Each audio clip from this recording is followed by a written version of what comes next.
యేసు నాయన, నీ బంగారు పాదాలకు ఎనలేని స్తుతులు స్తోత్రాలయ్యా. నేను అల్పుణ్ణి, అయోగ్యుణ్ణి, ఎన్నిక లేని వాణ్ణయ్యా. నన్ను నీ సిలువ చాటున మరుగు చేసుకుని నీ వాక్య సత్యములను మాకు నేర్పు. ముఖ్యంగా నాయన,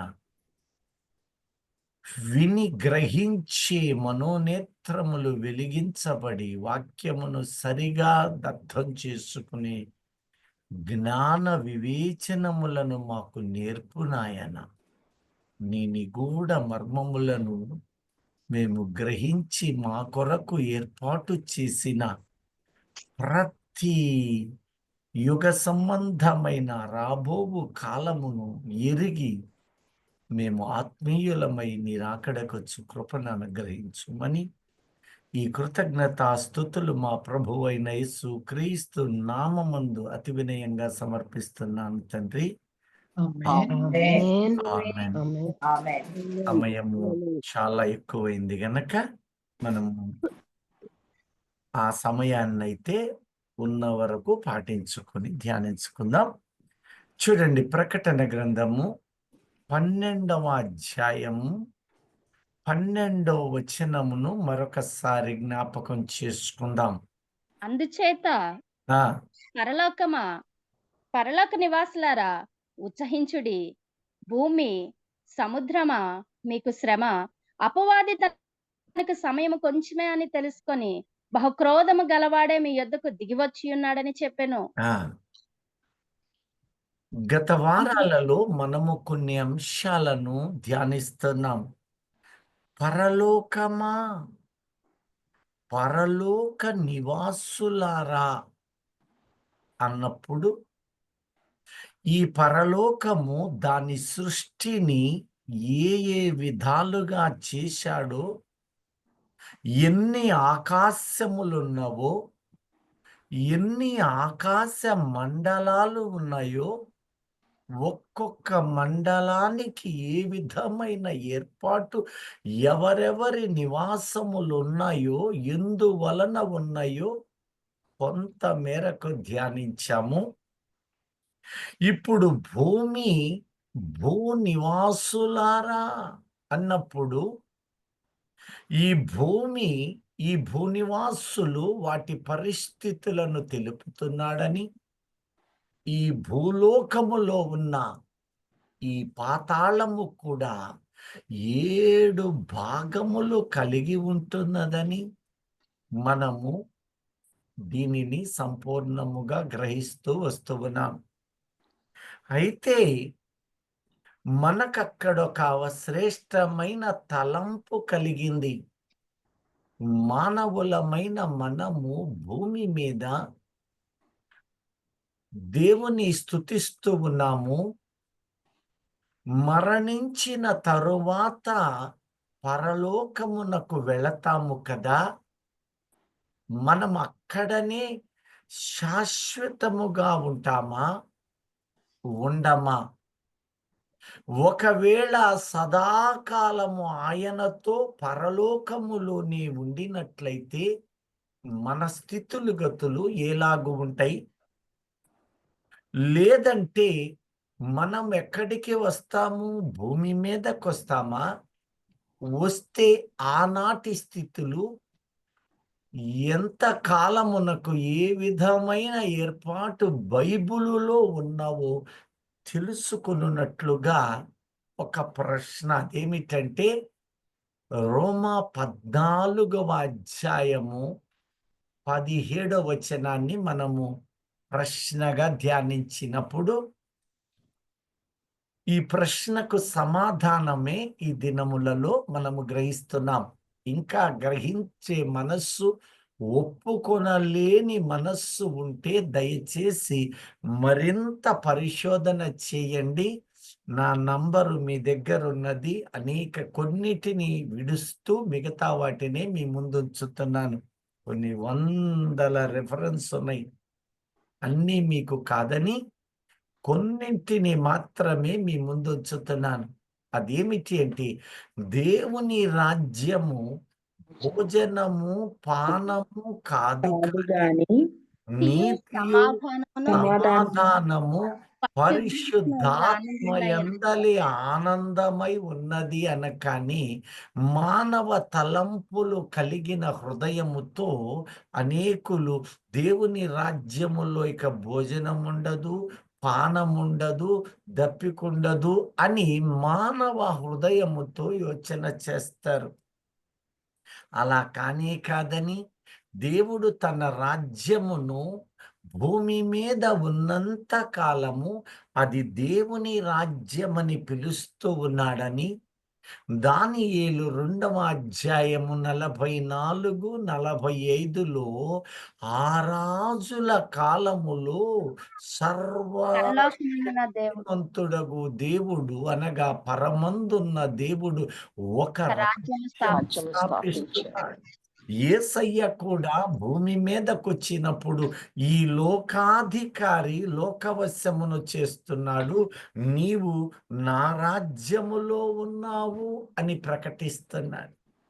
అయ్యా నీ రాజ్యం ఎక్కడున్నది అని లూకా 17వ అధ్యాయం 20, 21లో అడుగుతుంటే నా రాజ్యము అనగా దేవుని రాజ్యము ఈ కాలము మీ మధ్యలో మరి మీ మధ్యలో ఉన్నది అని మనకు చెప్పినప్పుడు ఆ రాజ్యములో నీవున్నావు గనుక నువ్వు తిండి తినటం లేదా అని ప్రశ్న ప్రారంభమైంది.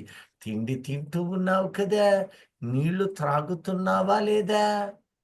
తాగుతున్నామండి. అంటే ఎవరు శ్రేష్టంగా చెప్పటంలా తాగుతున్నామండి. మరి తాగకూడదని అన్నది కదా. ఒకవేళ మానవ ఆలోచనతో నీ ఉన్నట్లయితే ఇక దేవుని రాజ్యము మీ మధ్యలోనికి నేను పెట్టాను. ఒకవైపు అపవాది లేక సాతాను రాజ్యము, ఆ రాజ్యములో ఉన్నవారిని నా కలువరి శిలువ రక్తముతో నేను స్థాపించిన రాజ్యములోనికి తెచ్చాను. ఆ రోజే లోక 4లో అంటున్నాడు, ఇవన్నీ నాకు అప్పగించబడి ఉన్నాయి. అప్పగించబడిన దానిని ప్రకటన 1లో చెప్పినట్లు ఇవన్నీ నా స్వాధీనములోనికి వచ్చేసాయి తిరిగి అన్నాడు కదా. ఇప్పుడు దేవుని రాజ్యము మన మధ్యలో ఉన్నది. ఆ రాజ్యము పొందిన వారు ఆ రాజ్యములో నీతి సమాధానము అనుభవిస్తూ ఉన్నారు. కానీ భోజనములు, పానములు, శరీర కార్యములలో ప్రాముఖ్యమైన అవసరాలను తీర్చుకుంటూ ఉన్నారు. ఇది ఈ భూమి మీద కనపడుతుంది. ఒక దినము నీవు చనిపోతున్నావు, లేక పునరుద్ధానము జరుగుతున్నది. కారణం ఏదైనాను సరే ఈ దేహము విడుస్తూ ఉన్నావు. నీ జీవము ఆయన కవిలలో దాచబడ్డాక నీవక్కడికి వెళుతున్నావు. దానికోసమే గత వారము జాగ్రత్తగా గమనించాము. సృష్టి 2వ పేతురు 3వ అధ్యాయము 10 నుండి 14 వచనాలను చదివాము. ఇదిగో సృష్టి మనము యావత్తు మూలుగుతున్నది. ఎందుకంటే రాబోవు యుగానుసారమైన రాబోయేటటువంటి మేలు, రాబోయే సంబంధమైన క్రొత్త భూమి, క్రొత్త ఆకాశము కొరకట ఇవి మూలుగుతూ ఉన్నవట. ఆ దినమున పంచభూతములు మిక్కిటి వేండ్రమైనటువంటి శబ్దముతోటి లయమైపోతాయి. మనమైతే క్రొత్త భూమి, క్రొత్త ఆకాశము కొరకు ఎదురు చూస్తున్నాము అని లేఖనమును చదువుతూ ఉన్నాము. చూడండి ఒక్కసారి. ఆయనను ఆయన వాగ్దానమును బట్టి క్రొత్త ఆకాశముల కొరకును క్రొత్త భూమి కొరకును కనిపెట్టుచున్నాము. వాటి యందు నీతి నివసించును. వాటి యందు నివసిస్తుంది మరి నీతి నివసిస్తున్నప్పుడు భోజనం ఉంటుందంటారా? ఉంటదండి. క్రొత్త భూమి క్రొత్త ఆకాశములు నిర్మాణమైనప్పుడు ఇక మనకు ఆకలి ఇవన్నీ ఉంటాయంటారా? ఉంటాయండి. ఉండవు అని తెగేసి ఉండవండి. చెప్తూ ఉన్నారు కదా. ఉంటాయి. మానవ జ్ఞానము అది మానవ జ్ఞానమే, ఈ లోక సంబంధమైన జ్ఞానం అది. గత వారము మీ ముందు కొన్ని ఆధారాలను మీ ముందు ఉంచాను. ధనవంతుడు చనిపోయెను, లాజరును చనిపోయెను. తరువాత వారు చనిపోయిన పిదప అనగా తర్వాత ధనవంతుడు పాతాళములో బాధపడుచు లూకా 16:19 నుంచి రాయబడిన నిగూఢ భావము. ధనవంతుడు చనిపోయిన తరువాత అతని శరీరము భూమిలో పాతి పెట్టబడి ఆత్మ శరీరముగా లేపబడ్డాడని చదివాము. ఈ ఆత్మ శరీరముతో అతడు దాహము కొని లాజరును అడుగుతూ ఉన్నాడు. ఆ రోజు కూడా కీర్తనలు 78, 24, 25లో దేవదూతల ఆహారము నరులు భుజించి రుచి తెలియచేశాడు. దాని పేరు మన్నా. ఇదట దేవదూతలైన ఆత్మస్వరూపులు తిను ఆహారం. నీవు కూడా చనిపోయిన తరువాత లేపబడే శరీరం ఏ శరీరము? ఎందుకని 1 కొరింథీ 15:44 అంటున్నాడు, ప్రకృతి శరీరముగా విత్తబడి ఆత్మ శరీరముగా లేపబడును. ప్రకృతి సంబంధమైన శరీరం అని ఎందుకన్నాడంటే ఈ శరీరముతో ఉన్నంత కాలము నీ ఆత్మ అంటి పెట్టుకుని ఏకమైన భావము ఏక శరీరముగా ఉన్నందున కొందరు దానిని ఆత్మ అన్నారు, మరికొందరు ఆత్మ శరీరం అని బైబిలు మాటను తీసుకున్నారు. ఈ ఆత్మ శరీరము దేవదూతల వలె, ఎందుకంటే దేవుడు ప్రేమాస్వరూపి, దేవుడు మహిమాస్వరూపి, మరియు దేవుడు ఆత్మస్వరూపి. ఈ మూడు కూడా ఆయనలో ఉన్న స్వభావము నరునిలో కూడా ఏర్పాటు చేశాడు. నరుడు దానిని నిలుపుకోలేకపోయాడు. ఏదెనులో ఉన్నప్పుడు ఈ దేహముతోనూ ఉన్నాడు, క్రీస్తు ప్రేమను కలిగి ఉన్నాడు, ఆత్మ స్వభావమును కలిగి ఉన్నాడు. ఏదెనులో మహిమను కూడా పొందుకొని అందులో సంచరిస్తున్న దేవుని క్రీస్తుని దినదినము పరవశంతో చూస్తూనే ఉన్నాడు. అలాగని ఏదెనులో భోజనం చేశాడంటారా? చేశాడన్న సహోదరిని బట్టి మనం హల్లెలూయా చెబుదాం. హల్లెలూయా. ఎన్నడూ ఇనని సత్యాలు మనకొచ్చినప్పుడు కొందరు గ్రహించ ఆలోచన చేస్తారు, మరికొందరు ఇదేమిటి అని మానవహితమైన ఆలోచనలకు తావిచ్చినవారు.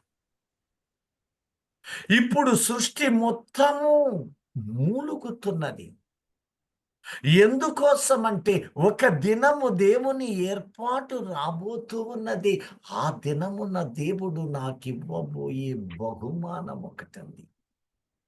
ఇంకా చాలా మనము డిస్కస్ చేసాము, అవన్నీ ఇప్పుడు అవసరము లేదు. ఆ తర్వాత ఏం జరుగుతుంది అంటే నిన్ను నన్ను అనగా మనలో పవిత్రురాలైన కన్యకను మాత్రమే. ఇక్కడ గుర్తుపెట్టుకోండి, నేను బాప్తిసం తీసుకున్నాను, బడాయిలకిపోయాను, రక్షణానుభవములో నడుస్తున్నాను, ఆర్భాటాలతో జీవిస్తున్నాను. నేను ప్రార్థన చేస్తే నేను ముందే చెప్పాను, నాకు తెలుసు నా వలన దేవుడిట్ట చేశాడు, లేక నేను ఇలా చేశాను, నేను నేను నేను నేను ఫినిష్. ఆత్మీయుడే ఇందాక దైవజనులు విస్పష్టంగా ప్రకటించిన వాటిలో సత్యం. నేను మీకు ఇంతకు ముందే చెప్పాను. ఈ నేను అనే ఐ అంటే ఏంటిది? నేను నాకు. ఇది ఎక్కడుంటుందో తెలుసా? పాపానికి మధ్యలో ఉంటది. S I M N. Sin. ఈ మధ్యలో ఉంటది ఇది. ఇది సున్నా కావాలి, విధేయత కావాలి, కొట్టివేయబడాలి. అహంకార రూపములో, కొమ్ము రూపములో, అది అనేక రూపాలలో ఉంటది. 7 రకాలుగా ఉంటది అది. గర్వము, అతిశయము, ఆర్భాటము, బడాయి, ఘనత. ఇదొక వైపు అయితే, కొమ్ము రావటానికి కారణం ఆస్తి, గౌరవం, అలాగే సిరి సంపదలు, మంచి ఉద్యోగము, అధికారం. ఇలా అది మనుష్యులలో ప్రవేశించుద్ది. కానీ ప్రార్థన చేస్తాడు, కన్నీళ్లు పెడతాడు, కానీ అపవాది విసిరిన వలకు ఆ క్షణం దొరుకుతాడు. ఏదో ఒకటి పొగడ్త రూపము, అధికార రూపము, లాంఛనాల రూపము, కారణాలు అనేకం లొంగిపోతాయి. లొంగి వల్ల దేవుడి దగ్గరకు వచ్చి ఓ మాట అడిగాను కదా, దేవుడు క్షమించాడు. అయిపోయింది. అయిపోయిందా? అయిపోద్దా? ఆయన క్షమించాడు. మరి క్షమించిన ఆయన నీకేం చెప్పాడు? అది పట్టించుకోను నేను. నువ్వు క్షమిస్తే చాలు అనగలవా? ఆయన అంటున్నాడు, నీవు నీ బలిపీఠము యొద్ద కూర్చున్నప్పుడు నీ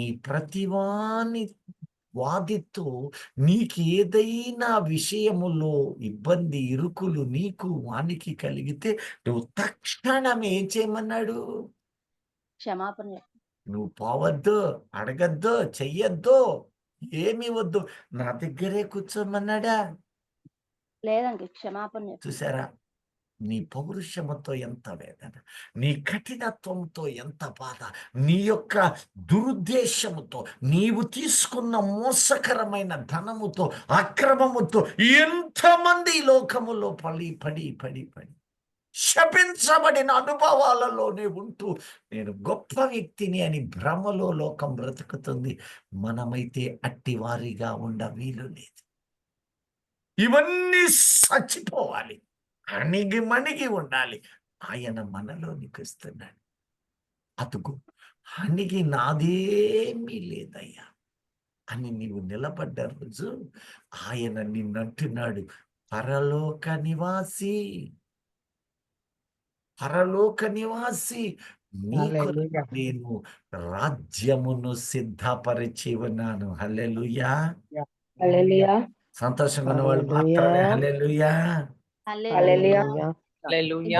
ఒక రోజున ఆదాము నుంచి యేసుక్రీస్తు కాలము వరకు కూడా చనిపోయిన ఒక వర్గాన్ని కొన్ని వేల సంవత్సరాలు, నేను మరలా చెప్తున్నాను, సుమారు ఆదాము నుండి, ఎప్పుడు ఆదాము? ఏదేను కాదు, ఏదేనులో నుండి బయటకు వచ్చి పాపము చేసిన తరువాత నరుని ఆయుర్దానము లెక్కించాడు. ఆ లెక్కించిన కాలమాన స్థితులను నీవు జాగ్రత్తగా గమనిస్తే యేసయ్య పునరుత్థాన దినం వరకు 3996 సంవత్సరాల కాలము అపవాది లేక సాతాను పాతాళములోనే వాళ్ళందరినీ బంధించి వేశాడు. విడుదల లేకుండా వాళ్ళు బంధించబడ్డారు. యేసయ్య తన ప్రశస్త రక్తముతోటి ప్రాణం పెట్టి వాళ్ళందరి ఒక్కసారి తీసుకొని చెరగా తీసుకొని అక్కడ పెట్టాడు. ఎక్కడ తెలుసా? పరదేశ్. పరదైసు అనబడిన 3వ ఆకాశములో ఆకాశం. ఒక ప్రాంతం అది. మొత్తం ఒకటి అని కాదు, పరదైసులో ఒక భాగములో వీళ్ళని పెట్టాడు. ఇప్పుడు మీకు డౌట్ ఏమి రావాలంటే, వాళ్ళు ఏ శరీరముతో అక్కడికి చేరారు? ఆత్మశరీరం. ఆత్మ నేను సంబంధమైన ప్రశ్నే వేస్తున్నాను, బాగా ఆలోచన చెయ్యండి. నేను ప్రశ్న వేశాను అంటే నువ్వు ఆలోచనలోకి రావాల్సిందని ఉన్న శరీరంతోనే లేచారండి. జ్ఞాపన. వీళ్ళు అనగా ఇక్కడ ప్రపంచ భాగమును రెండు చేశాడు. ఒకటి వచ్చి ఆదాము నుంచి యేసుక్రీస్తు వరకు, రెండవది యేసయ్య నుండి రాకడ క్షణం వరకు. ఎన్ని భాగాలైంది ఇప్పుడు? 2 భాగాలండి. చూడండి, 2 భాగాలైంది. 2 భాగాలు. ఇప్పుడు ఈ మాట ఎక్కడ దొరుకుతుంది? 1వ తెస్సలోనికీయ 4వ అధ్యాయము 13వ వచనము నుంచి ఒక్కసారి చూడండి. సహోదరులారా, ఉమ్. నిరీక్షణ లేని ఇతరుల వలె మీరు దుఃఖపడకుండా నిమిత్తము నిద్రించుచున్న వాడిని గురించి మీకు తెలియకుండా మాకు ఇష్టము లేదు. నిద్రించిన వారి గూర్చి మీకు తెలియకుండా మాకు ఇష్టము లేదు. మీకు తెలియకుండుట మాకు ఇష్టము మాకు లేదు. ఇష్టం లేదు. యేసు మృతి పొంది నిద్రించిన వాళ్ళు అంటే ఇక ఆదాము నుంచి ఈ రోజు వరకు అంతా నిద్రించిన వాళ్ళు అందరూ ఒక వర్గమే. ఈ నిద్రించిన వాళ్ళని పేరు దానికి దేవుడు పెడుతున్నాడు. లోకమేమో చచ్చిపోయాడు అంటారు. క్రీస్తునందు ఉన్నవారు, దేవునితో ఉన్నవారు నిద్రించారు. చక్కని వర్ణన. ఇప్పుడు ఏమంటున్నాడు? యేసు మృతి పొంది తిరిగి లేచినని యేసు మృతి పొంది తిరిగి తిరిగి లేచినని లేచెనని మనము నమ్మిన ఎడల ఆ, అదే ప్రకారము ఆ, యేసునందు నిద్రించిన వారిని ఎవరిని? యేసునందు యేసునందు నిద్రించిన వారిని నిద్రించిన వారిని ఆయన చూడండి. యందు నిద్రించు. యేసునందు అంటే ఎవరండి? ఆదాము నుంచి శుద్ధులైనటువంటి పాత నిబంధన పరిశుద్ధుడు, అతని యేసుక్రీస్తు పాత ప్రభువు నిబంధన గారు పరిశుద్ధుడు. నేను కొన్ని ప్రశ్నలు మాత్రం ఉంచి చక్కగా చేస్తున్నాను. దేవునికి స్తోత్రం. హల్లెలూయా. బాగా చెప్పారు. హల్లెలూయా. హల్లెలూయా. యేసునందు నిద్రించిన వారిని దేవుడు ఆయనతో కూడా వెంట పెట్టుకొని వచ్చు. ఆయనతో కూడా వెంట పెట్టుకొని వచ్చును. వెంట పెట్టుకొనొచ్చును. ఇప్పుడు వాళ్ళు భూమి మీదకొచ్చి పాతాళములోనికి వెళ్ళి వారి శరీరాలను తీసుకొని వచ్చినట్లు రాయబడిందా ఇక్కడ? లేదండి. లేదండి. లేదండి. ఇక్కడ ఒక పాయింట్ని గమనించండి. యేసునందు నిద్రించిన వారిని దేవుడు ఆయనతో కూడా వెంట పెట్టుకొని వచ్చును అన్నాడు. ఒక వర్గం ఇది. అది అట్ట ఉంచండి, వివరాలు ఇప్పుడు వద్దు. ఆ తర్వాత మేము ప్రభు మాటను బట్టి ఆ, మీకు చెప్పున్నదేమనగా ఆ, ప్రభు రాకడ వరకు నా సజీవులమై మాట కాదిదే. ప్రభు మాటను బట్టి నేను మీతో చెప్పున్నదేమనగా మేము చెబుతున్నాము ఇప్పుడు. ప్రభు రాకడ వరకు సజీవులమై ఇప్పుడు మిగతా వాళ్ళు ఎప్పటిదాకట? ఆయన రాకడ వరకు రాకడ సజీవులుగా వరకు ఉన్నవాడు. చక్కగా చెప్పారు. రాకడ వరకు అంటే ఎప్పటి నుంచి? యేసుక్రీస్తు ప్రార్థన అంటే ఈ 2000 సంవత్సరాల చిలుకు. ఈ 2000 సంవత్సరాల కాలములో అనేకులైన పౌలు గారు, పేతురు గారు యేసయ్య పునరుద్ధానుడైన తర్వాత అప్పుడు ప్రారంభమైన పరిశుద్ధుల మరణము లేక హతసాక్షుల మరణం. ఇక నువ్వేమైనా చెప్పు, నిన్నటి వరకు నేటి వరకు క్రీస్తునందు నిద్రించిన, అక్కడ చూడని ఏమంటాడు ఇప్పుడు? ప్రభువు రాకడను బట్టి మేము మీతో తెలియచేయునదేమనగా ప్రభు రాకడ వరకు ఉమ్, సజీవులమై నిలుచుంటూ మనము ఆ, నిద్రించిన వారి కంటే ముందుగా ఆయన సన్నిధి చేరము. ఆయన సన్నిధికి నిద్రించిన వారి కన్నా, అంటే ఇప్పుడు నీవు నేను బతుకున్నాం కదా, అవునండి. ఇప్పుడు ఈ రోజు రాకడొచ్చింది అనుకో, ఉండేసయ్యా నేను కూడా వాళ్ళతో పాటు చచ్చిపోయి నేను వాళ్ళతో పాటు వస్తానని అవసరము లేదట. ఆ అవసరం లేదట. ప్రభువు రాకడను బట్టి ఈ కార్యం ఏం జరుగుతుందో తెలుపుతున్నాడు. నిద్రించిన వారి కన్నా అంటే ఆల్రెడీ చనిపోయిన ఈ క్షణం ముందు అనగా రాకడ ముందు ఒక్క క్షణము ముందు చనిపోయిన వారైనను సరే వారు క్రీస్తునందు మృతులట. మనమైతే ముందు చనిపోకపోతే మనము సజీవ సజీవులమై ఉన్నాం.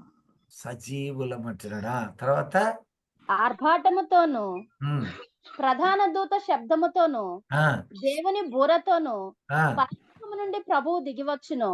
ఉమ్. క్రీస్తునందుండి మృతులైన వారు మొదట లేతురు.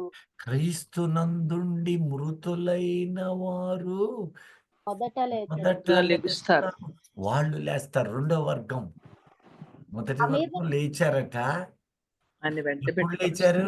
మొత్తం 27:52 చూస్తే సమాధులు సమాధులు తెరవబడి తెరవబడినప్పుడు పునరుత్థాన లేచారు. దినం పరిశుద్ధులు లేచారు. ఈ పాయింట్ ఎందుకు మీకు అవసరం అంటే జరగబోయే పరిస్థితికి ఇవి మీరు నోటింగ్ అవసరం. అప్పుడు మరలా ఇంకొక ప్రశ్న ఇంకొక ఆలోచన చేయకుండా స్థిరమైన వాక్యముగా మనము చదివి ఉన్నది ఉన్నట్లు మీ ముందు కనపడుతూ ఉంది.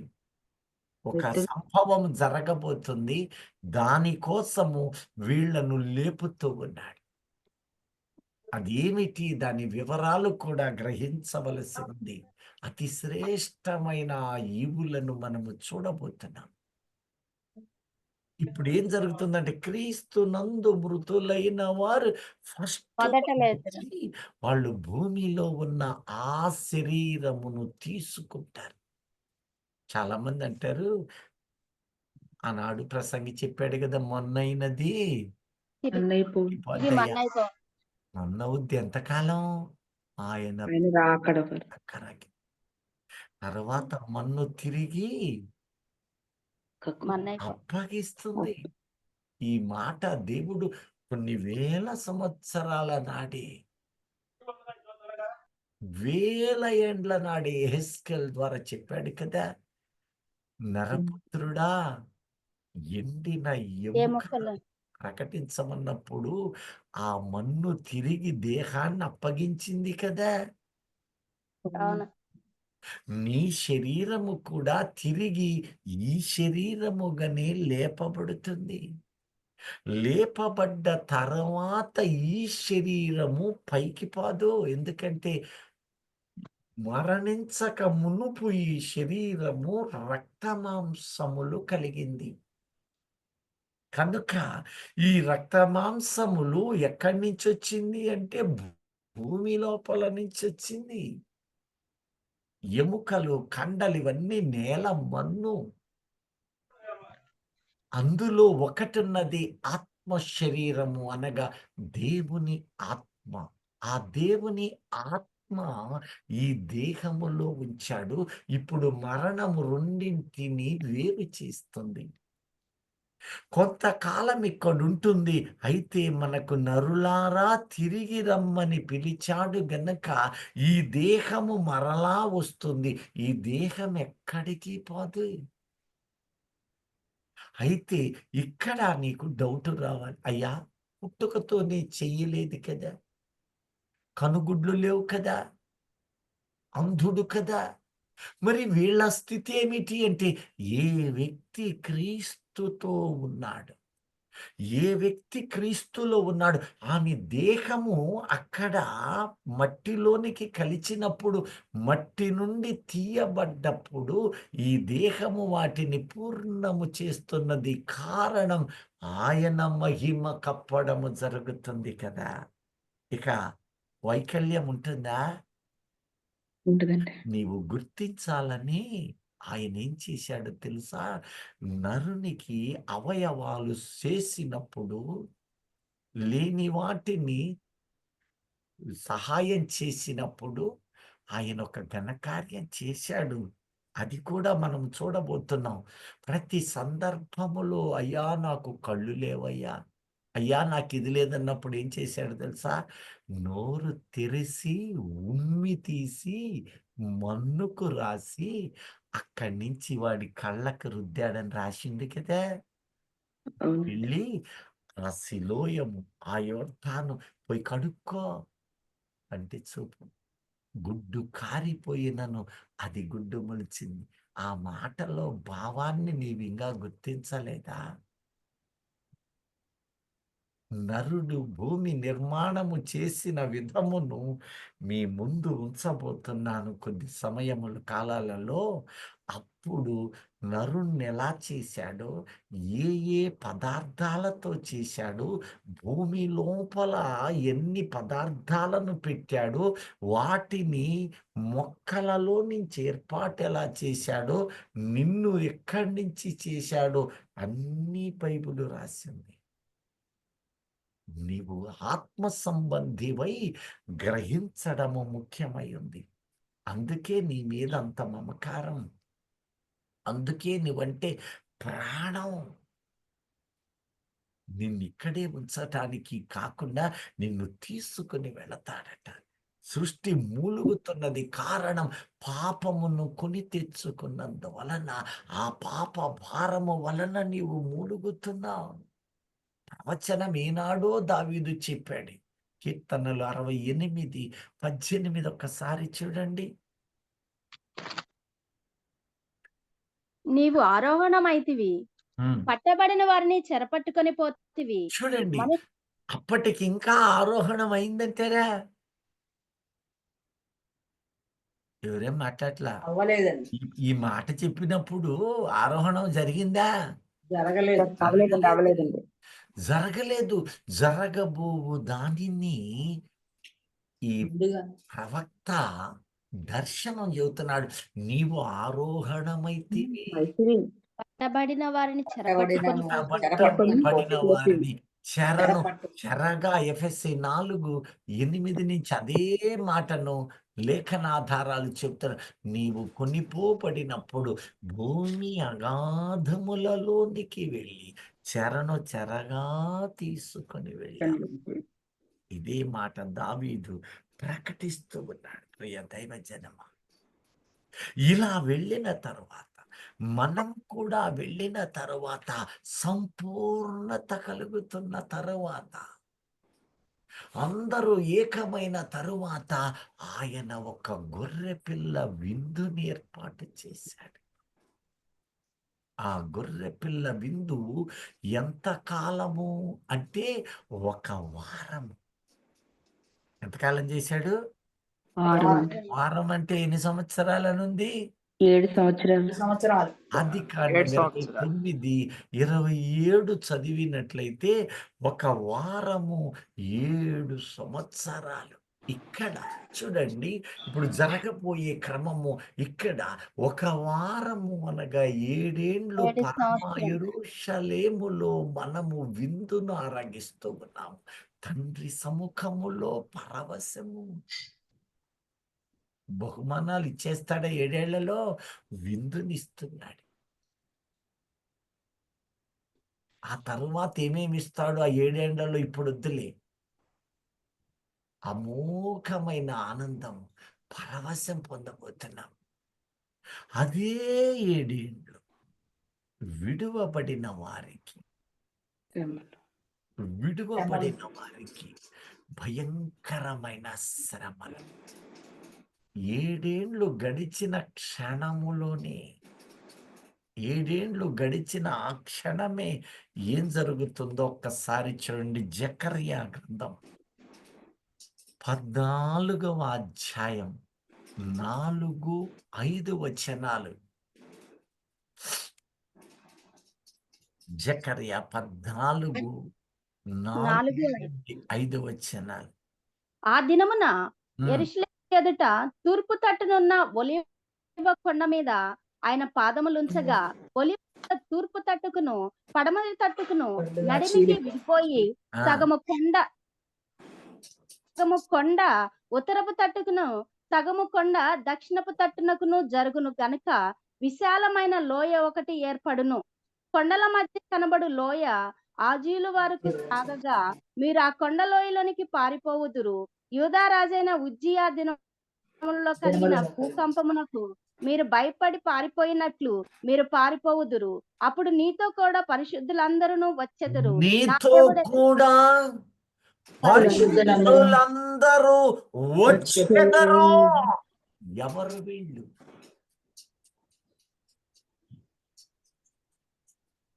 ఆలోచన చెయ్యండి. మనమే ఇందాక సజీవులమైన మాట విశ్వాసమైన మాట. సజీవులైన విశ్వాసముతో నిలబడండి. ఒక దినము యుద్ధము, ఇప్పుడు జరుగుతున్న యుద్ధమా ఇది పోరాటం. ఈ పోరాటంలో కాస్త ప్రార్థన చేసి ఒక శోధన పోగానే నేను భారతలే ఫినిష్, నేను చెబితేనే స్వస్థతలా, నా మాటే స్వస్థత అంటే నువ్వు గుర్తింపబడాలనే కోరికలు. నేను ఇట్ట ప్రార్థన చేస్తే అట్టయింది, సహోదరుడు ఫలానాయన ఫలానామా ఇట్ట చేస్తే అట్టయింది. అప్పుడు ఏమయ్యావు? నువ్వు పడ్డావా, లేసావా? మనం కాదు, లోకములో ఎందరో ఉన్నారు అలా. ఎప్పుడైతే అపవాదితో నీవు పోరాటం చేస్తున్నావు, ఈ పోరాటంలో ప్రార్థనలో నీవు బలపడి అనేకులను సిద్ధం చేయాలి కదా. అనేకులను బలపరచలేక నీవు బలహీనతలోనే ఉన్నావా? అంటే నువ్వు గెలిచావా? గెలవడానికి ప్రయాస కుస్తీలలోనే ఉన్నావా నీ బతుకంతా? దేవుడు నిన్ను బలపరిచాడే, ఈ బలాన్ని ఈ లోకములో వరకేననుకుంటున్నావా? అప్పుడు పరిశుద్ధులందరూ వచ్చెదరు. 7 సంవత్సరములు మహాశ్రమ గడిచిపోయిన తరువాత సాక్షాత్తు గొర్రె పిల్లగా ప్రతి దేవుని గొర్రె పిల్ల అయిన ప్రభువైన యేసు క్రీస్తు తన ప్రజలను కాపాడుతున్నవాడు. యూదయ యెరూషలేము జనాంగము కొరకు మాత్రమే కాదు, ఒక అద్భుతం అక్కడ చేయదలిచి ఉన్నాడు. అక్కడ ఒక యుద్ధము జరగబోతుంది. ఇప్పుడు అంటాడు, ఎవరొస్తారట? పరిశుద్ధులందరూ. పరిశుద్ధులందరూ వస్తారు. నీవే ఒకవైపు ప్రార్థన చేస్తూ, ఒకవైపు బలహీనత పొంది, ఒకవైపు ప్రార్థన చేస్తూ మరొక వైపు కోపం, ఒకవైపు ఆత్మీయుడిగా ఉంటూ శరీర కార్యాలు నీ కొంపలో ఉన్నంత కాలము నీవు పరిశుద్ధుడవైన నీవు పరిపూర్ణుడు అవ్వగలవా? పరిపూర్ణత పొందగలవా? ఎందుకంటే నీవు పడుతూ లేస్తూ, స్త్రీలు ఉన్నారు గనక మానవ ఎగ్జాంపుల్ ఒకటి చెబుతాను. పెనం మీద అట్టుంది, కాసేపు ఇట్టగలుద్ది, తిరిగేస్తాం మళ్ళీ తిరగబడతాం, మళ్ళీ మొదటిసారి రెండోసారి, ఇలా పడుతూ లేస్తూ ఉంటే నీవెప్పుడు యుద్ధం చేయగలవు? మిఖాయేలను దూత సారథ్యం వహిస్తున్నాడట. ఈ మాట ఎక్కడుందో తెలుసా? కొన్ని వేల ఏండ్ల నాడు. దానియేలు 12వ అధ్యాయము 1-2 వచనాలు చూడండి. ఆ కాలమందు ఆ నీ జనుల పక్షమున నిలుచునట్టి ఆ కాలమందు నీ ప్రజల పక్షమున నిలుచునట్టి ఆ అధిపతి యగు మిఖాయేలు వచ్చును. ఆ అప్పుడు నీ జనుల రాజ్యముగా కూడిన కాలం మొదలుకొని ఆ ఈ కాలము వరకు ఎన్నటికి కలుగునంత ఆపద కలుగును.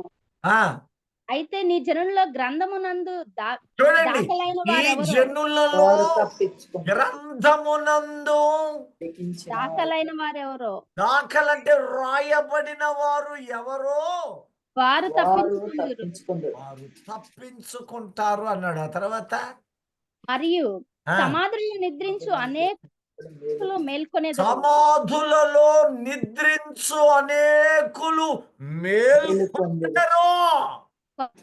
కొందరు నిత్య జీవము అనుభవించుటకును, ఆ, కొందరు నింద పాలగుటకు, నిత్యముగా హేయులగుటకును మేల్కొందురు. ఇప్పుడు అంటున్నాడు ఎఫ్ఎస్సి 6:12-18 చూడండి. ఈ పోరాటంకే పడిపోతావా? ఈ పోరాటములోనే లేవలేకుంటున్నావా? ఆలోచించి దినము నువ్వెలా ఉన్నావు? పైకి ఎదుగుతున్నావా? ఇక్కడ పడగొడుతున్నాడా? నువ్వు పట్టం ఒకటైతే వాడు పడగొట్టడం ఒకటి. వాడు అసలుకే మాయగాడని పేరు. వాడు దొంగ, వాడు అబద్ధీకుడు, వాడు తంత్రగాడు, వాడు మాత్రం ఒకటి కాదు 38 పేర్లు ఉన్నాయి. అంటే 38 క్యారెక్టర్స్ తోటి వాడు నిన్ను మెలకలు పెడతాడు. కోడి మెడ ఇరిసినట్టు రోజు ఇరుస్తుంటే నేను భక్తుణ్ణి భక్తురాలనని నీవు పొరపాటునైనా అనుకోవడానికి వీలు లేకుండా యోబు వలె పొద్దున చేసింది సాయంత్రానికి, సాయంత్రం నుండి చేసింది వేకువజాముకి. నేనేమన్నాను? నా నోట ఎలాంటి మాటలు వచ్చినాయి? ఆవేశంతో వచ్చినాయా? కోపంతో వచ్చినాయా? క్రోధంతో వచ్చినాయా? వేదనతో వచ్చినాయా? బాధతో వచ్చినాయా? అసంపూర్ణమైన మాటలు వచ్చినాయా? వ్యర్థమైన మాటలు వచ్చినాయా? పనికి మాలిన మాటలు వచ్చినాయా? ఆయనకి ఇష్టం లేనటువంటి వచ్చినాయా అని చేశారా? కోరికలు, వ్యసనాలు నిన్ను పట్టి లాగేసినయేమో పరిశీలన చేస్తున్నావా? ఎప్పుడైనా ఎన్ని రోజులు చేసి ఉంటారు? ఒక 100 రోజులన్నట్టు ఆలస్యం చేశారా? నిన్నటి నేనంటలా ప్రభు అన్నాడుగా, ఏ రోజు కీడు అన్నాడుగా. ఒరే పిల్లలారా, ఏమండి భర్త గారు, ఏమండి భార్య గారు, నా బిడ్డలారా, ఒక్కసారి కూర్చోండి. ఒకవేళ దూరంగా ఉన్నారయ్యా, ఊర్లో లేరయ్యా, ఎస్ ఊళ్ళో లేకపోయినా సరే, రేయ్ ఈరోజు ఏమేం చేశా, ఈరోజు ఏమేం చేశా, మానవ రీతిగా ఏం పొరపాటు పడ్డారు అని యోబు సమర్పణకు బలినిస్తున్నాడే. రోజు పొద్దున సాయంత్రం వాళ్ళు పొద్దులు తింటావుగా నువ్వు నేను. మరి 2 పొద్దులైనా వాళ్ళు ఎలా ఉన్నారని పరిశీలన చెయ్యి. ఎందుకంటే ఈ యుద్ధములో నీవు నేను కూడా పాల్గొనబోతున్నాం. ఒకవేళ నీవు పాల్గొనలేని స్థితిలో, అనగా పరదైసు వారసునిగా నీవు లేకపోయినా, నీ బిడ్డలు లేకపోయినా, నీవే నీ బిడ్డలతో యుద్ధం చెయ్యాలి. నువ్వు అనుకుంటున్నావు ఈ పోరాటం యుద్ధం అని అనుకుంటున్నావా? యుద్ధ నైపుణ్యత నేర్పుతున్నాడు. అక్కడ ఆత్మ నీలో ఉన్నాడు, నీతో ఉన్నాడు. నిన్ను అసలైన పోరాటము జరగబోతుంది. ఆ పోరాటానికి నిన్ను సన్నద్ధుని చెయ్యాలి అంటే యుద్ధ మెలకువలు నీకు రావాలి. అందుకు ఈ పోరాటము శరీరులతో కాదు. ఏలయనగా ఆ, మనం పోరాడినది శరీరులతో కాదు గాని ప్రధానులతోనూ, అధికారులతోనూ, ప్రస్తుత అంధకార సంబంధులకు లోకనాథులతోనూ, ఆకాశ మండలమంతున్న దురాత్మల సమూహములతోనూ పోరాడుచున్నాము. చూడండి, ఈ పోరాటం ఇది. పోరాటం యుద్ధంగా మార్చిందా?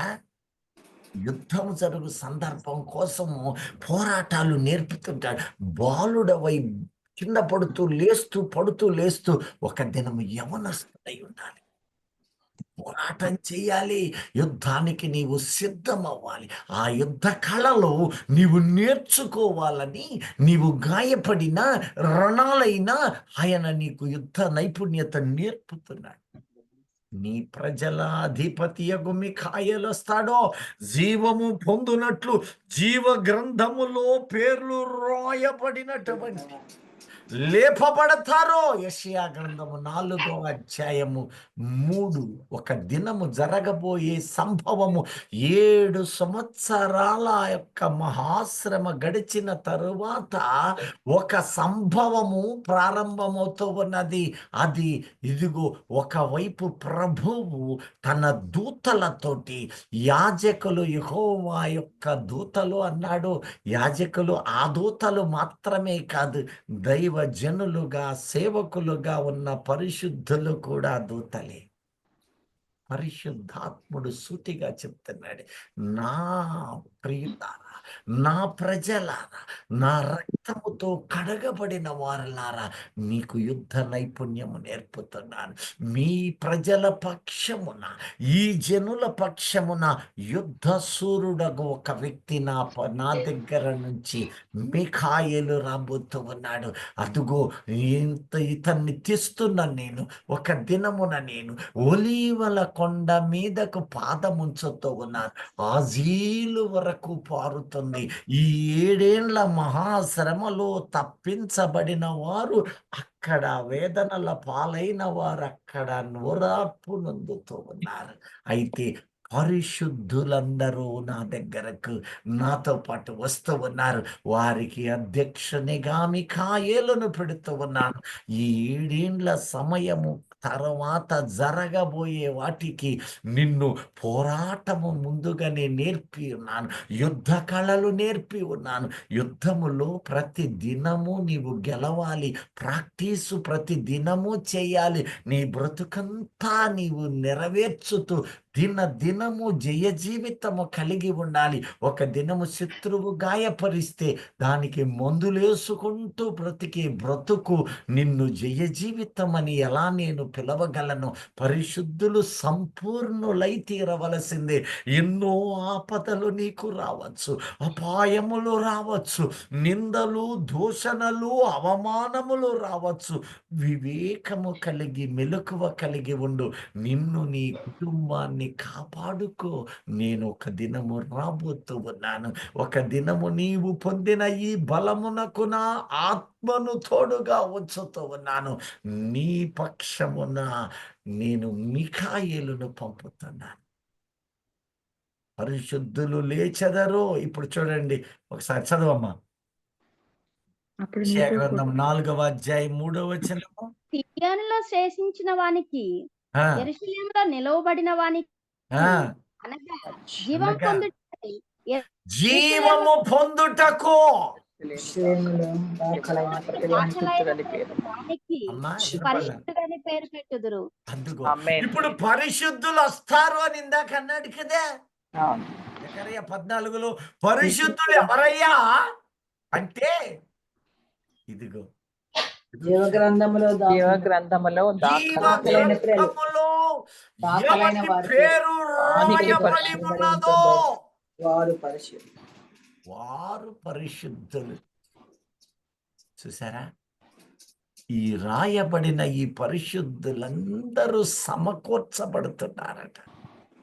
ఈ సమకూర్చబడిన ఈ పరిశుద్ధులు ఒక్కసారి చూడండి. రెవరెండ్ అనగా రెవల్యూషన్ 14:1 చూడండి. ఇప్పుడు ప్రకటన 14:1 సమయమైంది గనుక ఇక్కడ ఆగుదాము. నెక్స్ట్ సెషన్స్ చాలా జాగ్రత్తగా ఆ ప్రదేశాన్ని చెబుతున్నాడు. మరియు నేను చూడగా, ఆ, ఇదిగో ఆ గొర్రెపిల్ల సియోను పర్వతం మీద నిలువబడి ఉండెను. అదుగో ఆయన నామమున, ఆయన తండ్రి నామమున నొసలయందు లిఖింపబడి ఉన్న 144,000 మంది ఆయనతో కూడా ఉండిరి. చూడండి, ఇక్కడ ఇజ్రాయేలులో ఉన్న శేషము గోత్రానికి 12,000 మంది.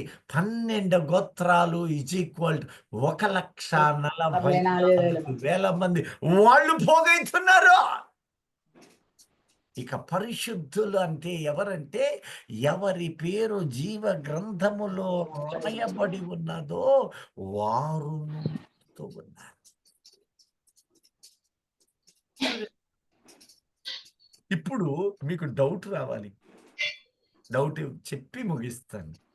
జీవ గ్రంథములో 7 ఏండ్ల శ్రమల కాలములో రెండవ అర్థభాగపు చివరిలో జీవగ్రంథంలో రాయబడిన వారు ఇశ్రాయేలు మినహా మనం ఉంటామా?